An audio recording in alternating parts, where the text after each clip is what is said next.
Hello welcome to my channel. ఇవాల్టి short video KFC స్టైల్‌లో chicken పాప్‌కార్న్‌ని ఇంట్లోనే ఈజీగా ఎలా చేసుకోవాలో చూపిస్తాను. 10 నిమిషాల్లో అయిపోతుంది అండ్ క్రిస్పీగా, సాఫ్ట్‌గా పర్ఫెక్ట్ టేస్ట్ వస్తుంది. ముందుగా 250 గ్రామ్స్ బోన్‌లెస్ చికెన్‌ని ఈ సైజులో కట్ చేసుకోండి. ఇప్పుడు 1 or 2 tea spoons peri peri మసాలాని యాడ్ చేసుకోండి. తగినంత సాల్ట్‌ని, 1 టీ స్పూన్ వెనిగర్‌ని, 1 టేబుల్ స్పూన్ జింజర్ గార్లిక్ పేస్ట్‌ని యాడ్ చేసి బాగా కలుపుకొని మసాలా బాగా పట్టేలాగా కలిపి ఒక 10 నిమిషాలు అలా వదిలేయండి.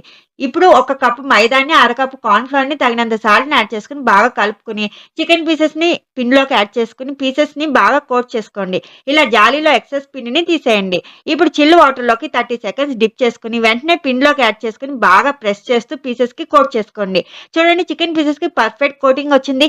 ఎక్సెస్ పిండిని తీసేసి మొత్తాన్ని ఒకేసారి కాకుండా బ్యాచ్ వైస్‌గా కోటింగ్ చేసుకోండి. ఇప్పుడు హాట్ ఆయిల్‌లోకి కోట్ చేసుకున్న పీసెస్‌ని ఒక్కొక్కటిని యాడ్ చేసుకొని మీడియం ఫ్లేమ్‌లో పైన క్రిస్పీగా అయ్యే వరకు ఫ్రై చేసుకొని పైన పెరి పెరి మసాలాను జల్లుకొని సర్వ్ చేసుకుంటే మన చికెన్ పాప్‌కార్న్ రెడీ అయినట్టే. Thank you for watching.